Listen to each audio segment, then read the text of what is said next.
तो अपन लोग बेटा डिस्कस करने जा रहे हैं कोऑर्डिनेशन कंपाउंड। कोऑर्डिनेशन कंपाउंड का जो फॉर्मेशन होगा वो होगा बेटा Lewis acid plus Lewis base, इन दोनों के बीच में होगा, राइट। किस किस के बीच में होगा बेटा? लुईस एसिड और लुईस बेस। अब देखिएगा बेटा, जैसे मैं आपको बताऊं, मेरे पास स्पीसीज ए है जिसके पास 8 इलेक्ट्रॉन्स हैं, एक मेरे पास स्पीसीज बी है जिसके पास 6 इलेक्ट्रॉन है। कितने हैं बेटा? 6, राइट। अब मैं सोचूं कि इन दोनों के बीच में मैं कोवैलेंट बॉन्ड बनवा देता हूं, इलेक्ट्रॉन की शेयरिंग करवा देता हूं, इलेक्ट्रॉनों की पार्टनरशिप करवा देता हूं और उससे कोऑर्डिनेट बॉन्ड उससे मैं कोवैलेंट बॉन्ड बना लेता हूं। भाई मैं क्या सोच रहा हूं कि अगर ये अपना एक इलेक्ट्रॉन दे दे शेयरिंग के लिए, ये भी दे दे, ये दोनों अपने इलेक्ट्रॉन की शेयरिंग कर लें, तो मैं ये सोच रहा हूं कि इनके बीच के अंदर अपन क्या बनवा दे बेटा? कोवैलेंट बॉन्ड बनवा देते हैं, राइट। लेकिन इससे लॉस क्या हुआ? एटम ए जो है इस पार्टनरशिप के लिए तैयार नहीं है, या स्पीसीज ए जो भी है इस पार्टनरशिप के लिए तैयार नहीं है। क्यों तैयार नहीं होगी? क्योंकि स्पीसीज ए जो थी उसके पास कितने इलेक्ट्रॉन थे? 1 2 3 4 5 6 7 8 इलेक्ट्रॉन्स थे। इसके पास थे 1 2 3 4 5 6 इलेक्ट्रॉन, राइट। और पार्टनरशिप के बाद क्या होगा?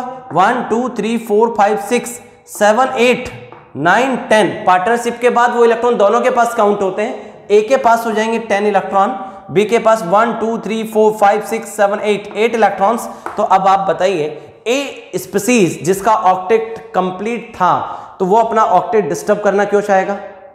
बताइए।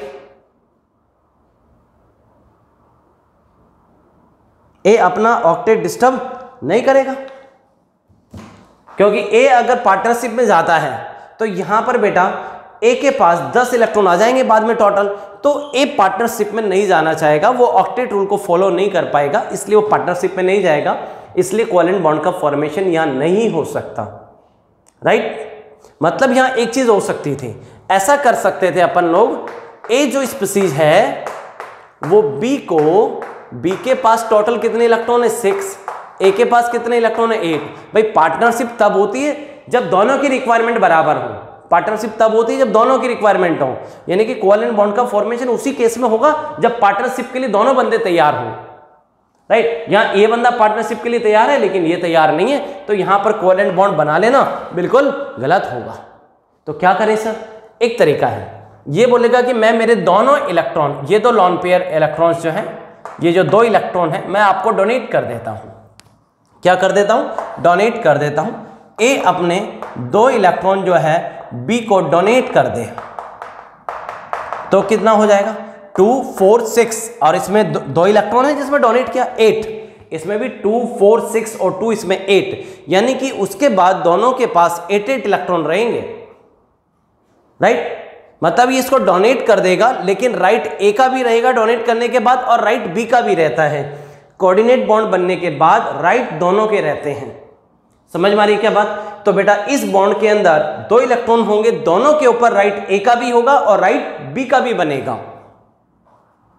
समझ में आती है क्या बात? तो ऐसे सिचुएशन में कोऑर्डिनेट बॉन्ड का फॉर्मेशन होगा, और कोऑर्डिनेट बॉन्ड को किससे रिप्रेजेंट किया जाता है बेटा? एरो से रिप्रेजेंट किया जाता है। ये यहां पर डोनर बना, इसने इलेक्ट्रॉन डोनेट किए और इसने एक्सेप्ट किए, ये एक्सेप्टर हो गया, राइट। और जो इलेक्ट्रॉन डोनेट करेगा उसको आप बोलोगे लुईस बेस, राइट। और जो इलेक्ट्रॉन गेन करेगा उसको बोलोगे लुईस एसिड, राइट।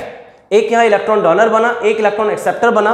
डोनर को आप लुईस बेस बोलोगे, एक्सेप्टर को आप लुईस एसिड बोलोगे, राइट। तो हमने क्या सीखा? Coordinate bond is formed between Lewis acid and Lewis base, and electron donor species is Lewis base. जो इलेक्ट्रॉन डोनेट करेगा वो लुईस बेस होगा, जो इलेक्ट्रॉन एक्सेप्ट करेगा वो लुईस एसिड होगा। और एग्जांपल देखो,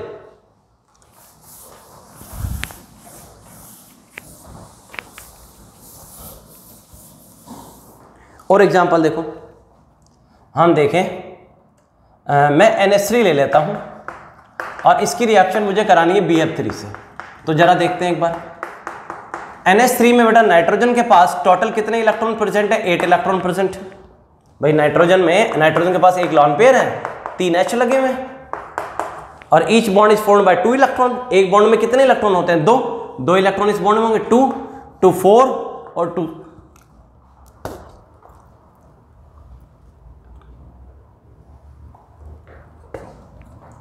each bond is formed by 2 electron, इसमें 2 इलेक्ट्रॉन होंगे, इसमें भी 2 इलेक्ट्रॉन होंगे, इसमें भी 2, 2 4 6 और 2 8, टोटल कितने इलेक्ट्रॉन हो जाएंगे 8। इसके पास कितने बेटा 2, इसमें भी 2 और इसमें भी 2, टोटल इसके पास कितने इलेक्ट्रॉन है 6। इसका ऑक्टेट कंप्लीट है, इसके पास 8 इलेक्ट्रॉन है, इसके पास 6 इलेक्ट्रॉन है। तो भाई साहब बॉन्ड फॉर्मेशन में पार्टिसिपेट करने की रिक्वायरमेंट जो है इसको नहीं है, इसको रिक्वायरमेंट है। उसका तो ऑक्टेट कंप्लीट है, उसके पास 8 इलेक्ट्रॉन है, उसको कोई नीड नहीं है। यहाँ के नाइट्रोजन का ऑक्टेट कंप्लीट है, सेंट्रल एटम का ऑक्टेट कंप्लीट है, उसको कोई नीड नहीं है। नीड किसको है, इसको है। तो पार्टनरशिप नहीं हो सकती। पार्टनरशिप तब होती है जब दोनों को नीड हो। अब यहां पर एक बंदा नीडी है, दूसरे बंदे को नीड ही नहीं है, कोई जरूरत ही नहीं है इसको। तो ऐसे केस में पार्टनरशिप पॉसिबल नहीं है। आप क्या करेंगे, तो ये अपने इलेक्ट्रॉन इसको डोनेट कर देगा, अपने जो लॉन पेयर के इलेक्ट्रॉन इसको डोनेट करेगा। इस केस में NS3 डोनर बनेगा, BF3 रिसीवर बनेगा। ये बन जाएगा डोनर और ये बन जाएगा रिसीवर, या एक्सेप्टर भी बोल सकते हो। ये दाता है और ये ग्राही, ये डोनर है वो रिसीवर है, एक्सेप्टर, ये दाता ये ग्राही। इसको क्या बोलेंगे, डोनर को बेटा लुईस बेस और इसको क्या बोलेंगे लुईस एसिड। ठीक। अब दूसरी इंपॉर्टेंट बात, ज्यादातर है ना mostly D block elements form coordination compound. ज्यादातर डी ब्लॉक के जो कंपाउंड होते हैं, डी ब्लॉक के जो एलिमेंट्स होते हैं, वही किसका फॉर्मेशन करते हैं, कोऑर्डिनेशन कंपाउंड। इसका मतलब ये नहीं कि एस और पी ब्लॉक के कोई एलिमेंट कोऑर्डिनेशन कंपाउंड का फॉर्मेशन नहीं करता होगा, लेकिन मोस्टली डी ब्लॉक के जो एलिमेंट्स होते हैं वो कोऑर्डिनेशन कंपाउंड्स का फॉर्मेशन करते हैं। And some S and P block elements also form coordination compound। कुछ जो है एस और पी ब्लॉक के एलिमेंट भी कोऑर्डिनेशन कंपाउंड बनाते हैं, बाकी ज्यादातर कौन बनाते हैं, डी ब्लॉक के जो एलिमेंट्स हैं वो कोऑर्डिनेशन कंपाउंड का फॉर्मेशन करते हैं। ठीक बात है। अब मैं कुछ एग्जांपल बताता हूं आपको। देखो क्लोरोफिल जो है मैग्नीशियम का कॉम्प्लेक्स है। किसका कॉम्प्लेक्स है बेटा, मैग्नीशियम का कॉम्प्लेक्स है। मतलब क्लोरोफिल जो है उसके अंदर जो सेंट्रल मेटल एटम है वो कौन है, मैग्नीशियम है। बात समझ में आ रही है क्या। क्लोरोफिल मैग्नीशियम का कॉम्प्लेक्स है, क्लोरोफिल मैग्नीशियम का कोऑर्डिनेशन कंपाउंड है और मैग्नीशियम एस ब्लॉक एलिमेंट है। तो हम आपको कह रहे हैं कि ज्यादातर तो डी ब्लॉक के एलिमेंट होते हैं, लेकिन कुछ एस और पी ब्लॉक के एलिमेंट भी कोऑर्डिनेशन कंपाउंड बना लेते हैं। क्लोरोफिल के अंदर कोऑर्डिनेशन बॉन्ड पाया जाता है और बेटा वहां पर क्या होता है, कौन बनाता है वो बॉन्ड, Mg बना रहा होता है। ऐसे ही अगर हम हीमोग्लोबिन की बात करें, अरे बॉडी के अंदर जो हीमोग्लोबिन होता है उसकी बात करें तो वो आयरन का कॉम्प्लेक्स होता है, वहां पे भी कोऑर्डिनेट बॉन्ड मिलता है, लेकिन वो कोऑर्डिनेट बॉन्ड कौन बनाता है, Fe बनाता है वहां पे। और Fe किसका डी ब्लॉक का एलिमेंट है। ऐसे ही बेटा अगर हम बात करें विटामिन B12, अगर हम विटामिन B12 की बात करें, विटामिन B12 जो है कोबाल्ट का कॉम्प्लेक्स है, राइट। और अपन बात करें सिसप्लेटिन, ये बनाता है बेटा प्लेटिनम का कॉम्प्लेक्स है।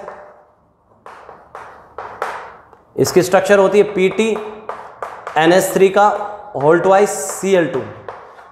और इस सिसप्लेटिन को यूज में लिया जाता है किसके लिए, कैंसर मेडिसिन के लिए। कैंसर मेडिसिन में यूज लिया जाता है किसको, सिसप्लेटिन को। तो अभी कैसे बनता है कोऑर्डिनेट बॉन्ड ये मैंने सब नहीं सिखाया, ये तो आने वाले टाइम में पता चलेगा, टाइम लगेगा यूनिट को समझने में। लेकिन अभी हम ये बात कहना चाह रहे थे आपको, ज्यादातर डी ब्लॉक के एलिमेंट कोऑर्डिनेशन कंपाउंड बनाते हैं। जैसे क्लोरोफिल के अंदर मैग्नीशियम जो है वो कोऑर्डिनेट बॉन्ड बनाता है, हीमोग्लोबिन में आयरन कोऑर्डिनेट बॉन्ड बनाता है, विटामिन B12 में कोबाल्ट कोऑर्डिनेट बॉन्ड बनाता है, सिसप्लेटिन में प्लेटिनम कोऑर्डिनेट बॉन्ड बनाता है। ये सब लोग डी ब्लॉक के एलिमेंट्स हैं, ये एस ब्लॉक का एलिमेंट है। तो हम ये कहना चाहते हैं कि कुछ डी ब्लॉक के एलिमेंट है, कुछ एस ब्लॉक के एलिमेंट और कुछ पी ब्लॉक के एलिमेंट कोऑर्डिनेट बॉन्ड का फॉर्मेशन करते हैं और जिसमें कोऑर्डिनेट बॉन्ड होगा उस कंपाउंड को अपन क्या बोल देंगे? Coordination compound. अरे जिसमें कोऑर्डिनेट बॉन्ड पाया जाएगा उस कंपाउंड को क्या बोल देंगे? Coordination compound. बात समझ में आ रही है क्या? तो अभी तक आपने क्या सीखा कि कोऑर्डिनेशन कंपाउंड का जो फॉर्मेशन होगा वो लुईस एसिड और लुईस बेस के बीच में होगा। लुईस एसिड इलेक्ट्रॉन एक्सेप्टर होगा, लुईस बेस इलेक्ट्रॉन डोनर होगा। लुईस बेस इलेक्ट्रॉन डोनर होगा, लुईस एसिड इलेक्ट्रॉन एक्सेप्टर होगा और डोनर एक्सेप्टर को इलेक्ट्रॉन डोनेट करेगा, उससे एक कोऑर्डिनेट बॉन्ड बनेगा।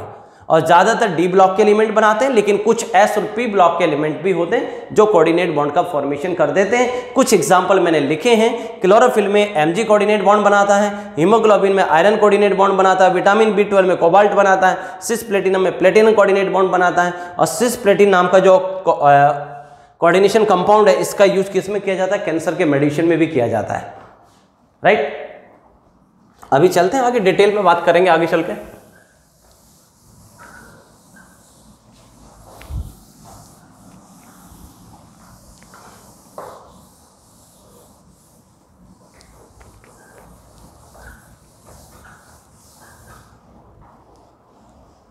इसके बाद देखते हो बेटा addition compound.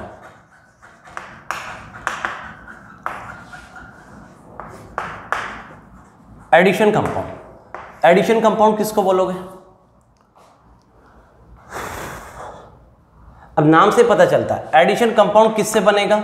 Bye the addition, by the addition of, addition compound किससे बनेगा? By the addition of two और मोर देन टू, दो या दो से ज्यादा, टू और more than two salt, two और मोर देन सिंपल और स्टेबल सॉल्ट। एडिशन कंपाउंड का फॉर्मेशन किससे होता है बेटा? एडिशन कंपाउंड का जो फॉर्मेशन होता है वो किससे होगा? दो या दो से ज्यादा क्या होंगे? सिंपल या स्टेबल सॉल्ट उसके अंदर होंगे। राइट, एडिशन कंपाउंड का फॉर्मेशन दो या दो से ज्यादा सिंपल या स्टेबल सॉल्ट से होता है। बात समझ में आई?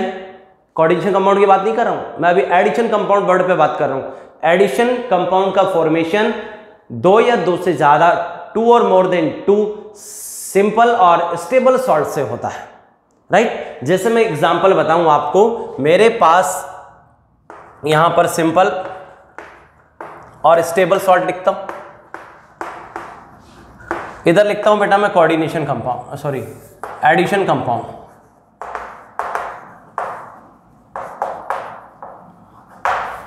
देखो जरा, KCl plus MgCl2 plus 6H2। अब ये भी सॉल्ट है, ये सॉल्ट है और ये वाटर मॉलिक्यूल हैं, इनकी आपस में एडिशन करा दिया जाए तो बनेगा KCl dot MgCl2 dot 6H2। भाई नाम से पता चलता है एडिशन कंपाउंड, यानी कि इनको सिर्फ जोड़ना है, कुछ भी हटाना नहीं है। अरे भैया साफ साफ बोल रहा हूं, बाय द एडिशन ऑफ, मतलब केवल उनको जोड़ना है, किसी को हटाना नहीं है। तो जैसे मेरे पास एक KCl है, एक MgCl2 और 6 वाटर मॉलिक्यूल है, तो ये सब आपस में एक दूसरे से कंबाइन हो जाते हैं। राइट, और जो कंपाउंड बन जाएगा उसको क्या बोल देंगे अपन? एडिशन कंपाउंड बोल देंगे। और एग्जांपल देखो, FeSO4 NH4 का whole twice SO4 plus 6H2,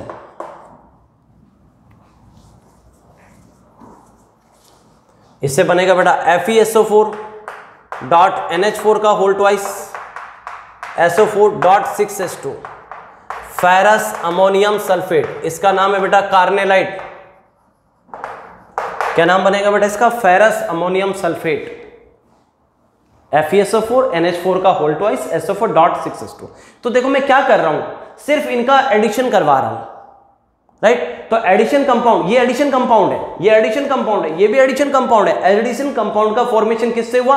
to और मोर देन टू सिंपल और स्टेबल सॉल्ट। तो देखो मैंने 1 2 3 मैंने सॉल्ट ले लिया, या आप इसको बोल दीजिए सिंपल या स्टेबल सॉल्ट ले लिया मैंने। राइट, 3 भी हो सकते हैं, ज्यादा भी हो सकते हैं, 6 7 8 9 10 कितने भी हो सकते हैं। ऐसे ही बेटा और देखो, K2SO4 प्लस Al2 SO4 का whole thrice, K2SO4 Al2 SO4 का होल थ्राइस प्लस 24H2, क्या बनेगा बेटा? K2SO4 डॉट Al2 SO4 का whole thrice dot 24H2O, that is called potassium. इसका नाम क्या होता है बेटा? पोटाशियम।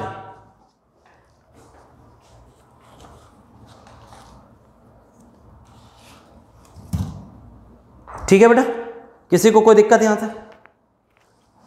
अच्छा देखो भैया, वापस रिपीट करता हूं, एडिशन कंपाउंड का फॉर्मेशन एडिशन से होगा। किसके एडिशन से होगा? 2 और मोर देन 2, 2 या 2 से ज्यादा। क्या लेने? सिंपल या स्टेबल सॉल्ट लेने। मैंने ले लिया ऐसा और उनको जोड़ दिया, कुछ भी हटाना नहीं है। अच्छा और देखो, अगर मैंने कॉपर सल्फेट की रिएक्शन कराई 4 अमोनिया के साथ, कॉपर सल्फेट की रिएक्शन कराई 4 अमोनिया के साथ, तो इसके बाद इन दोनों की रिएक्शन से बनता है बेटा CuNH3 का होल 4 SO4। अभी भी देखो, इधर एक कॉपर है, इधर भी एक कॉपर है, एक SO4 है, एक SO4 है, 4 अमोनिया है, 4 अमोनिया है। अभी भी एडिशन हुआ, कुछ भी नहीं हटा। अरे अभी भी तो एडिशन हुआ है। इनमें देखो सर, आपने क्या बोला?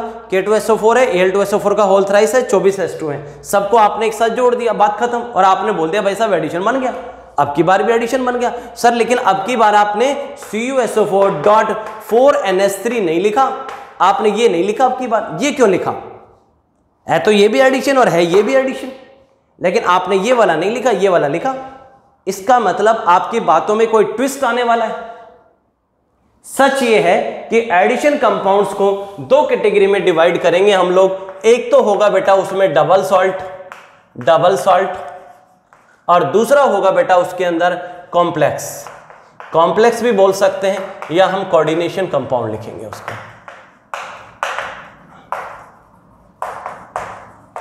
तो एडिशन कंपाउंड को 2 कैटेगरी में डिवाइड करेंगे। एक तो डबल सॉल्ट, हिंदी में डबल सॉल्ट को बोलते हैं द्विक्लवण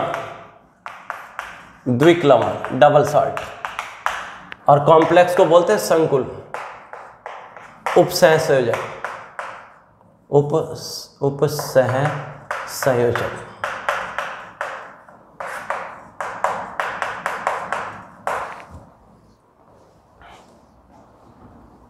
क्लियर है क्या बेटा?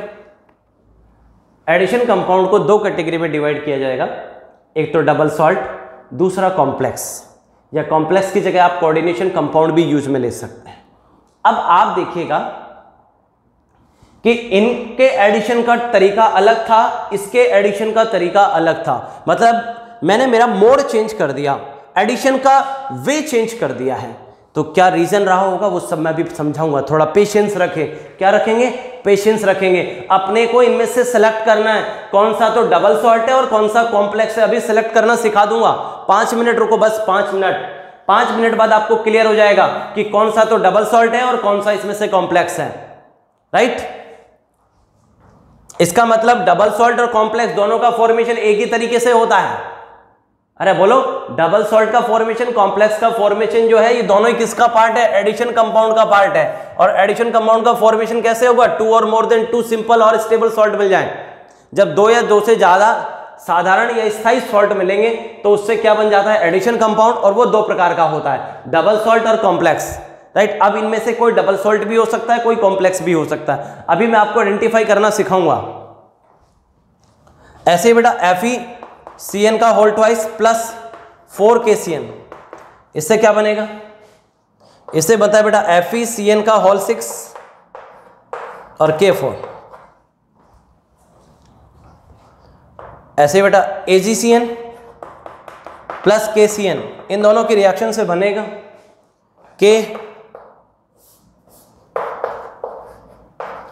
AgCN का होल ट्वाइस। राइट? अब इनमें से कोई डबल सॉल्ट भी हो सकता है और इनमें से ही कोई कॉम्प्लेक्स होगा। अब कौन सा डबल सॉल्ट होगा और कौन सा कॉम्प्लेक्स होगा, ये चेक करना है अपने को।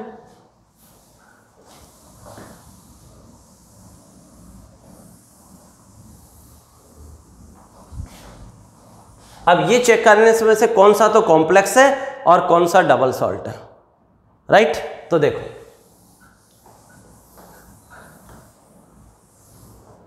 सबसे पहले आओ डबल सॉल्ट पे।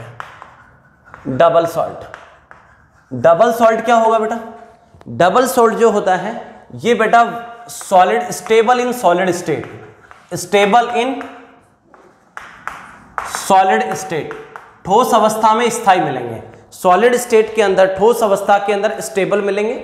दूसरा,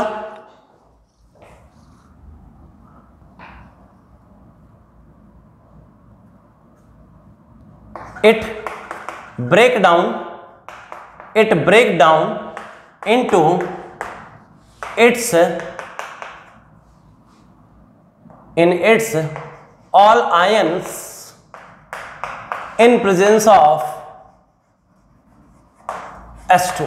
अगर हम इसको H2O में डिसॉल्व करें, डबल सॉल्ट को अगर आप H2O में डिसॉल्व करोगे तो वो जितने भी आयन हैं, उसके अंदर जितने भी पॉसिबल आयन्स प्रेजेंट हैं, उन सभी के अंदर ब्रेक हो जाता है। राइट, हमने क्या सीखा कि ये सॉलिड स्टेट में स्टेबल होते हैं और वाटर में अगर इनको डिसॉल्व करोगे तो उस टाइम ये अपने आयंस में ब्रेक हो जाएंगे, उन अपने आयंस में टूट जाएंगे।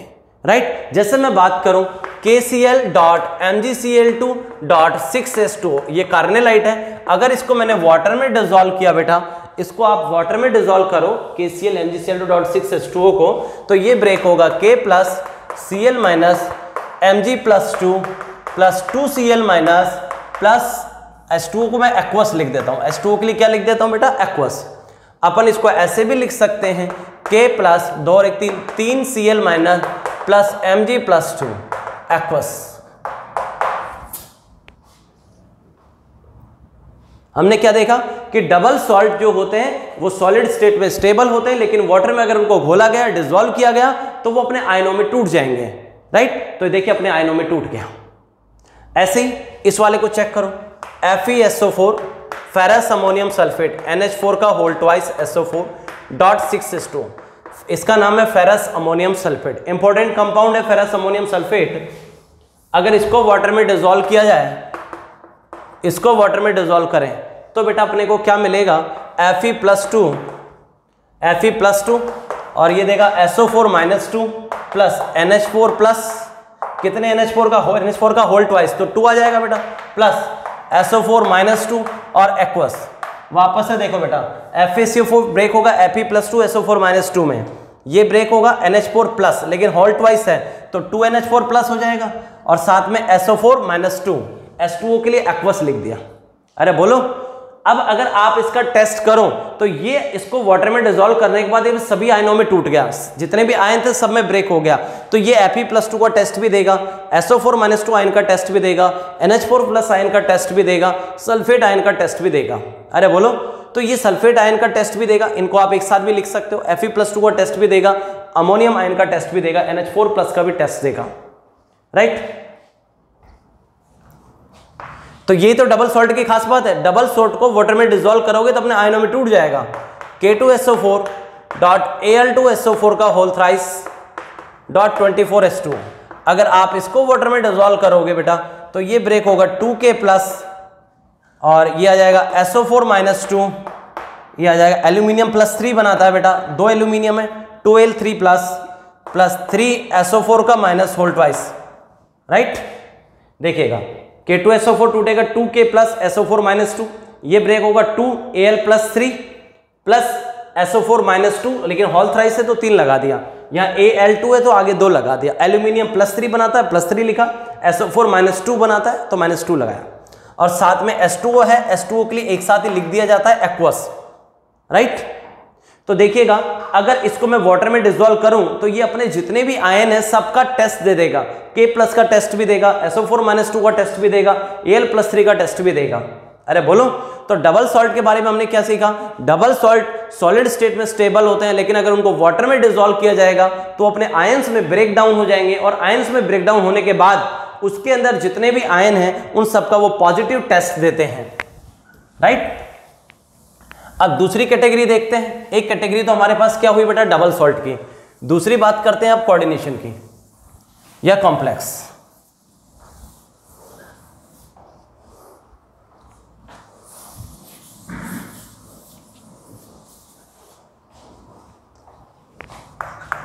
दूसरी बात करते हैं हम coordination, complex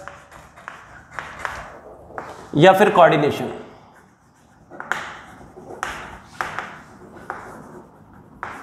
coordination compound, complex या कोऑर्डिनेशन कंपाउंड। कॉम्प्लेक्स या कोऑर्डिनेशन कंपाउंड जो होते हैं बेटा, ये क्या है कि solid stable in solid and liquid phase. ये सॉलिड स्टेट में भी स्टेबल होते हैं और लिक्विड फेज में भी स्टेबल होते हैं, मतलब ठोस और द्रव दोनों अवस्थाओं में स्थायी होते हैं, सॉलिड फेज में भी और लिक्विड फेज में, दोनों में स्टेबल होते हैं। यानी कि अगर मैं कोऑर्डिनेशन कंपाउंड या कॉम्प्लेक्स कंपाउंड को वाटर में डिसॉल्व करूंगा तो it does not give positive test of all ions. इसके अंदर जितने भी आयंस हैं सभी का पॉजिटिव टेस्ट नहीं मिलेगा, मतलब किसी का तो मिल सकता है लेकिन सभी का नहीं मिलेगा। मैं पर्टिकुलर किसी एक आयन की बात नहीं कर रहा हूं, उस कॉम्प्लेक्स के अंदर, उस कंपाउंड के अंदर जितने भी आयन हैं सबका पॉजिटिव टेस्ट नहीं मिलेगा, पर्टिकुलर किसी का मिल सकता है। तो हमने क्या सीखा, डबल सॉल्ट जो होते हैं वो सॉलिड स्टेट में स्टेबल होते हैं लेकिन वाटर में डिसॉल्व करने पर अपने सारे आयन में ब्रेक हो जाते हैं। जबकि हमने कॉम्प्लेक्स के बारे में क्या सीखेंगे कि कॉम्प्लेक्स कंपाउंड या कोऑर्डिनेशन कंपाउंड जो होते हैं वो सॉलिड स्टेट में भी स्टेबल होते हैं और लिक्विड फेज में भी स्टेबल होते हैं। अगर इनको वाटर में डिसॉल्व करोगे, वाटर में इनको घोलोगे, तो वाटर में डिसॉल्व करने के बाद ये अपने सभी आयन का पॉजिटिव टेस्ट नहीं देंगे, कुछ का दे सकते हैं लेकिन सभी का नहीं देंगे। जैसे मैं एक बात करूं आपसे, CuSO4 कॉपर सल्फेट, इसकी 4 अमोनिया के साथ रिएक्शन कराई गई थी, राइट। अब आप मुझे बताइए, अमोनिया तो क्या है कि बेटा इलेक्ट्रॉन डोनर है, अमोनिया क्या है, इलेक्ट्रॉन डोनर, ये अपना लॉन पे डोनेट करता है, तो ये किसकी तरह बिहेव कर रहा है, लुईस बेस की तरह। और यहाँ पर कॉपर पे क्या होगा बेटा, +2, ये क्या है, डी ब्लॉक एलिमेंट या डी ब्लॉक का मेटल आयन हो गया, डी ब्लॉक मेटल आयन। तो ये तो लुईस बेस हो गया, इलेक्ट्रॉन डोनर है, और ये इलेक्ट्रॉन क्या होगा, एक्सेप्टर होगा, ये इलेक्ट्रॉन को एक्सेप्ट करेगा। जब हम कॉपर सल्फेट की रिएक्शन अमोनिया से कराएंगे तो अमोनिया में नाइट्रोजन के ऊपर लॉन पेयर प्रेजेंट होते हैं, इसलिए इलेक्ट्रॉन डोनर होता है और इसको लुईस बेस बोलते हैं। और CuSO4 में Cu+2 होगा और Cu+2 डी ब्लॉक का मेटल आयन है जो किसकी तरह बिहेव करता है, इलेक्ट्रॉन एक्सेप्टर की तरह बिहेव करता है। और इलेक्ट्रॉन एक्सेप्टर को अपन क्या बोल देते हैं बेटा, लुईस एसिड बोल देते हैं। क्या बोल देते हैं, लुईस एसिड। यानी कि कोऑर्डिनेट बॉन्ड किस किस के बीच में बनेगा, इस मेटल के बीच में बनेगा और इस लिगेंड के बीच में बनेगा। मतलब जो लुईस बेस होता है, जो इलेक्ट्रॉन डोनर होता है, उसे हम लिगेंड भी बोलते हैं। तो बेटा ये जो इलेक्ट्रॉन डोनर है, ये जो लुईस बेस है, ये जो लिगेंड है, इलेक्ट्रॉन डोनर जो होता है, जो लुईस बेस होता है, उसको ही लिगेंड बोला जाता है। तो ये अपने इलेक्ट्रॉन डोनेट करेगा किसको, कॉपर को। यानी कि Cu में और अमोनिया के बीच में कॉम्प्लेक्स बनेगा और उसके बाद SO4 बच जाएगा, ये ब्रैकेट के बाहर आएगा। अब क्वेश्चन ये आता है कि सर आपने SO4 को राइट साइड में क्यों रखा, आप SO4 इधर भी तो रख सकते थे। अरे बोलो भाई, आपका क्वेश्चन आना चाहिए सर आपने SO4 को राइट साइड में प्लेस किया, आप इसको लेफ्ट साइड में भी प्लेस कर सकते थे, यहां भी रख सकते थे, क्यों नहीं रखा। देखो हमने आपको सिखाया था, जैसे हम NaCl का नेम लिखे तो Na+Cl-, तो अपन इसका नेम क्या लिखते हैं बेटा, सोडियम क्लोराइड। अरे बोलो, सबसे पहले किसका नेम लिखा आपने, कैटायन का, बाद में किसका नेम लिखा जाता है, एनायन का। अपन जानते हैं SO4 क्या होगा, SO4-2 की फॉर्म में होगा। अरे बोलो, SO4-2 की फॉर्म में, यानी कि ये एनायन है और एनायन बाद में लिखा जाता है, कैटायन पहले लिखा जाता है, राइट। एनायन बाद में लिखा जाएगा, कैटायन पहले लिखा जाएगा। तो सही किया मैंने, इसको पहले लिखा और इसको बाद में लिखा।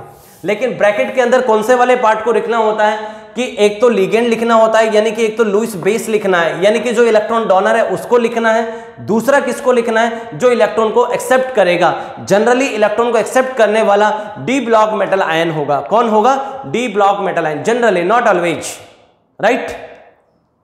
क्लियर है क्या। अब अपन इसको अगर वाटर में डिसॉल्व करें, ये है बेटा कॉम्प्लेक्स कंपाउंड।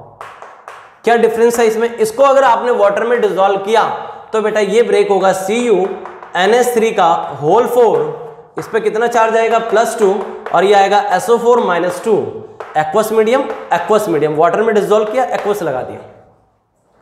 अब आप बताइए, कैटायन वाले को पहले लिखा जाता है, एनायन वाले को बाद में लिखा जाता है, बिल्कुल सही लिखा हुआ। अब हमने जब इसको वाटर में डिसॉल्व कर दिया, किसको, इस कॉम्प्लेक्स को, इन दोनों की रिएक्शन से ये बना, इसको हमने वाटर में डिसॉल्व किया, तो ये हमें केवल SO4-2 आयन का टेस्ट दे सकता है। यानी कि मैं इसके अंदर कॉपर कौन सी ऑक्सीडेशन स्टेट में है, +2, अमोनिया के ऊपर कोई चार्ज नहीं होता, तो कॉपर का ऑक्सीडेशन स्टेट क्या आ जाएगा, X+4 इंटू अमोनिया पे कोई चार्ज नहीं होता 0 इक्वल्स टू +2। भाई आपको इसके ऊपर चार्ज निकालना है तो आप इसको X मान लीजिए, अमोनिया के ऊपर कोई चार्ज नहीं होता 0, कितनी अमोनिया 4, 4 गुणा 0 इक्वल्स टू +2, तो X इक्वल्स टू क्या आ जाएगा +2, यानी कि यहाँ कॉपर पर कितना चार्ज हुआ बेटा +2।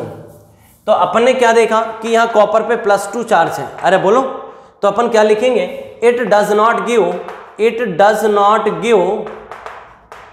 Not give positive test of Cu+2, ये अपने को Cu+2 आयन का पॉजिटिव टेस्ट नहीं देगा, साथ में अमोनिया का भी पॉजिटिव टेस्ट नहीं देगा।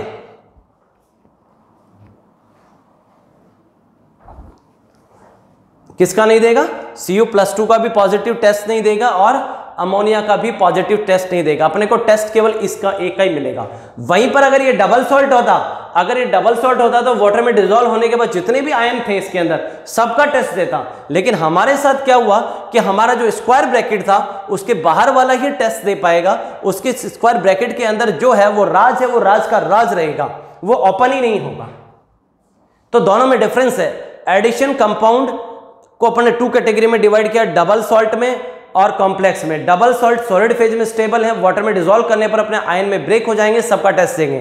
जबकि कॉम्प्लेक्स या कोऑर्डिनेशन कंपाउंड को अगर आप वाटर में डिसॉल्व करोगे तो उसके स्क्वायर ब्रैकेट वाला जो पार्ट है उसके बाहर, स्क्वायर ब्रैकेट के बाहर वाला पार्ट ही आयोनाइज होगा, अंदर वाला पार्ट आयोनाइज नहीं होगा। ये राज की बात राज ही रहेगी, राइट। यानी कि उस ब्रैकेट वाले पार्ट के अंदर जो भी लिगेंड होगा या जो भी उसके अंदर मेटल आयन होगा उसका टेस्ट नहीं आएगा।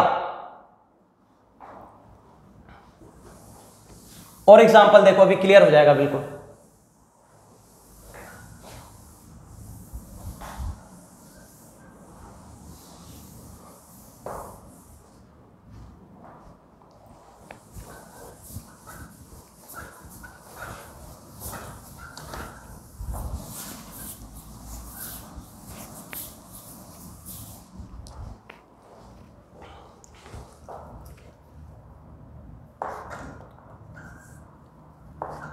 FeCN का होल ट्वाइस प्लस 4 KCN आपके पास है। अब इन दोनों के रिएक्शन से क्या बनेगा आप बताना। KCN के अंदर K प्लस CN माइनस है, क्या है बेटा K प्लस है और CN माइनस। CN माइनस क्या बन जाएगा, इलेक्ट्रॉन डोनर। क्या बनेगा बेटा, इलेक्ट्रॉन डोनर, ठीक है क्या। और यहां पर Fe के ऊपर CN पे -1 चार्ज होता है, तो Fe पे कितना मिलेगा, Fe+2। Fe+2 ये D ब्लॉक का मेटल आयन है, क्या है, D ब्लॉक का मेटल आयन है। और D ब्लॉक का मेटल आयन जो होते हैं वो इलेक्ट्रॉन एक्सेप्टर होते हैं। ये क्या हो जाएगा, इलेक्ट्रॉन एक्सेप्टर हो जाएगा। यानी कि आप तो हो गए लुईस बेस और आप बन गए लुईस एसिड। अरे बोलो, एक तो बन जाएगा लुईस बेस और दूसरा बन जाएगा लुईस एसिड। एक डोनर बनेगा और दूसरा रिसीवर बनेगा, राइट। ये डोनर हो जाएगा, ये रिसीवर। तो बॉन्ड किस किस के बीच में बनाना है आपको, Fe के बीच में और CN। Fe और CN, जितना भी CN है इसमें 1 2 3 4 5 6 जितने भी CN है सभी किसके साथ अटैच हो जाएंगे, Fe के साथ। जरा बताओ FeCN टोटल कितना हो गया, 4 KCN है, तो 4 CN यहां से आ जाएगा, 2 यहां से, FeCN का होल 6। बाकी सब लोग बाहर हो जाएंगे। अब जरा देखिएगा और कौन बच गया, 4K। अब K4 इधर लिखूं या K4 इधर लिखूं, ये वाला सही है, इधर लिखोगे तो गलत हो जाएगा। क्यों गलत हो जाएगा, आपको पता है कि K जो है वो K प्लस आयन बनाता है और पॉजिटिव वाला पहले लिखा जाता है। अरे बोलो, पॉजिटिव आयन पहले लिखा जाता है, नेगेटिव आयन बाद में लिखा जाता है, कैटायन पहले लिखा जाता है, अनायन बाद में लिखा जाता है। इसलिए अपन को K को पहले लिखना होगा, राइट। ये बन गया आपके पास कॉम्प्लेक्स कंपाउंड। तो आप क्या सीख रहे हो कि इस ब्रैकेट के अंदर उसी स्पीसीज को रखना है। एक तो D ब्लॉक की मेटल आयन को रखना है, D ब्लॉक की मेटल आयन को रखना है, दूसरा उसके साथ जो भी इलेक्ट्रॉन डोनर है, ये इलेक्ट्रॉन डोनर है, ये इलेक्ट्रॉन डोनर है, उनको रखना है। बाकी इसके अलावा चीजों को ब्रैकेट के बाहर करना है। ब्रैकेट के बाहर राइट में या लेफ्ट में, अगर वो एनायन है तो राइट में रखोगे और वो अगर कैटायन बनाता है तो लेफ्ट में रख दोगे। जैसे K प्लस बनाता है तो लेफ्ट में रख दिया, SO4-2 बनाता है तो हम राइट में रखते हैं अगर वो होता तो। अब अपन इसको वाटर में डिसॉल्व करें, वाटर में डिसॉल्व करेंगे तो बेटा इस वाला ब्रैकेट का राज तो राज ही रहेगा, केवल ये हटेगा। 4K प्लस एक्वस मीडियम में है, प्लस FeCN का होल 6 माइनस का 4, जितना पॉजिटिव उतना नेगेटिव आ जाएगा। तो बेटा अगर अपन अब इसमें से पूछे Fe का ऑक्सीडेशन स्टेट क्या बनेगा, X मान लोगे प्लस कितने Cn है 6, एक Cn पे -1 होता है, राइट। इसका ऑक्सीडेशन स्टेट को X मान लिया, 6 Cn है 6 Cn पे -1 equals to -4, x -6 equals to -4, x equal to आ जाएगा -4 + 6, x इक्वल टू आ जाएगा +2। यानी कि हमारे पास यहाँ Fe का ऑक्सीडेशन स्टेट कितना आया बेटा, Fe का ऑक्सीडेशन स्टेट कितना आ गया +2। तो अपन लिखेंगे it does not give positive test, ये पॉजिटिव टेस्ट नहीं देगा, does not give positive test of Fe+2। एक तो Fe+2 का टेस्ट नहीं देगा, साथ में Cn- का टेस्ट नहीं देगा। ये केवल किसका टेस्ट दे सकता है, K+ आयन का टेस्ट दे सकता है। अरे बोलो, जबकि ये डबल सॉल्ट होता तो जितने भी आयन है सबका टेस्ट मिलता, सब अलग अलग हो जाता है। लेकिन यहां पर भाई साहब कौन अलग नहीं हो सकता, मेटल आयन और लिगेंड जो है, मेटल आयन और जो डोनर है यानी कि लुईस एसिड और जो लुईस बेस है वो आपस में अलग नहीं होंगे वाटर में डिसॉल्व करने के बाद भी। तो देखो एक इसमें कॉम्प्लेक्स बच रहा है, ये कॉम्प्लेक्स है, कौन सा कॉम्प्लेक्स, जिसके ऊपर माइनस लगा हुआ है। अरे बोलो, इसको बोलेंगे एनायनिक कॉम्प्लेक्स। क्या बोलेंगे, एनायनिक कॉम्प्लेक्स। यानी कि मैंने इस कोऑर्डिनेशन कंपाउंड का हाइड्रोलाइसिस कराया, इस कोऑर्डिनेशन कंपाउंड का हाइड्रोलाइसिस कराया, इसको वाटर में डिसॉल्व किया, उसके बाद भी मेरे पास एक एनायनिक कॉम्प्लेक्स बना। ये ब्रैकेट वाला पार्ट है, इसको कॉम्प्लेक्स वर्ड यूज में ले रहा हूं, नेगेटिव लगा है इसलिए एनायनिक बोल रहा हूं, राइट। और देखो अपन कराते हैं KCN + AgCN। अगर इन दोनों की रिएक्शन करवाते हैं तो आप बताइए, Ag तो मेटल है, किसकी, डी ब्लॉक एलिमेंट्स की। अरे ये तो डी ब्लॉक की मेटल, Ag+ बनाएगा, Cn पे क्या होगा माइनस, तो Ag+ तो डी ब्लॉक का मेटल आयन है। AgCN में Ag+ है Cn-, तो Ag+ डी ब्लॉक का मेटल आयन है। तो ये तो बनेगा लुईस एसिड और Cn- लिगेंड बनेगा, K+ Cn-, ये भी क्या बनेगा, लिगेंड बनेगा। तो बेटा ब्रैकेट में कौन कौन आएगा, मेटल आयन आएगा, एक तो Ag आ जाएगा, और कौन आ जाएगा, लिगेंड। कितने लिगेंड है, 2। अरे बोलो, ब्रैकेट के अंदर किस किस को रखना है, डी ब्लॉक का मेटल आयन रखना है, साथ में जो बंदा इलेक्ट्रॉन डोनर है उसको रखना है, बात खत्म।